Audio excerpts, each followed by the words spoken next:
motel. The rain drummed on the cracked pavement as Pence did a fast waddle to the office. He returned to the truck for a moment to retrieve a grocery bag, then dashed through the rain and wedged himself through the door of room 126. An improbably blonde woman in a minimalist leather dress followed him. I reached for the door handle, but hesitated. I knew I needed to follow them, and I had spent the week preparing for just this eventuality.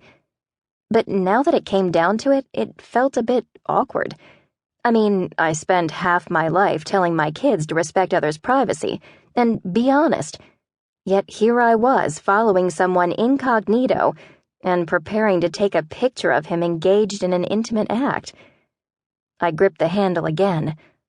Why did it matter if he knew I was following him? After all, Mr. Pence was married.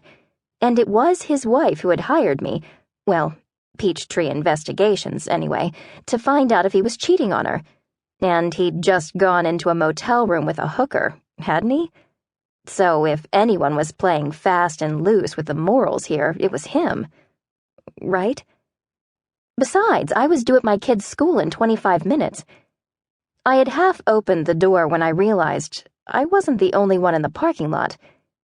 A few doors down from room 126, a scraggly young man and a green-haired woman were loading their worldly possessions into a hatchback.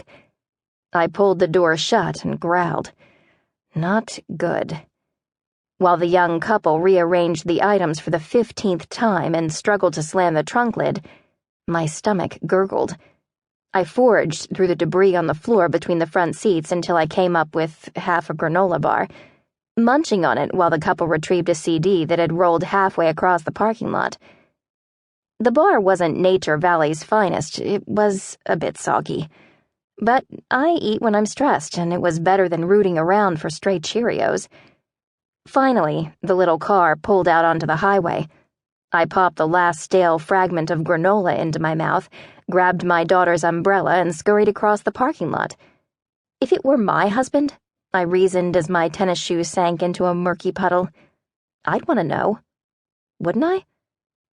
A moment later, I crouched down outside the window of room 126, huddling under my Hello Kitty umbrella and glancing around to make sure I was alone. Then I pulled out my ancient Nikon camera, peered through the gap in the yellowed vinyl curtains, and just about shot the granola bar back up. There, in the middle of the bed, stood Erwin Pence, all 350 pounds of him. The surprising thing was not that he was naked. It was that he was wearing nothing but saran wrap. I swallowed back a lump of granola. Erwin Pence's back was to the window. His plastic-encased buttocks looked like two misshapen balls of dough that had been left to rise for far too long, except for the coarse black hairs peppering the dimpled surface. I stared, mesmerized, but all I could think was, poor Mrs. Pence.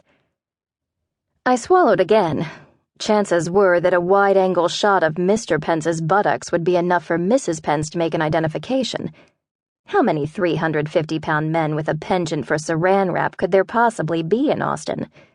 But it would be better to hold out for a shot of his face, and, if I could get it, at least a fragment of the woman who had popped through the motel room door behind him. I assumed she was in there somewhere. I just couldn't see past those massive wads of dough, wrapped up like something in the "we make it, you bake it" case at Central Market. My stomach churned, but I jammed the camera up to the glass anyway. As I waited for the mountain of flesh to turn toward me, the thought crossed my mind that throwing Tupperware parties might not be such a bad idea after all. Behind me, an 18-wheeler roared past on IH-35. I bounced up and down a few times to keep the circulation going in my calves, focusing my attention on Mr. Pence's vast white body and hoping he would shift around enough to give me a clear shot.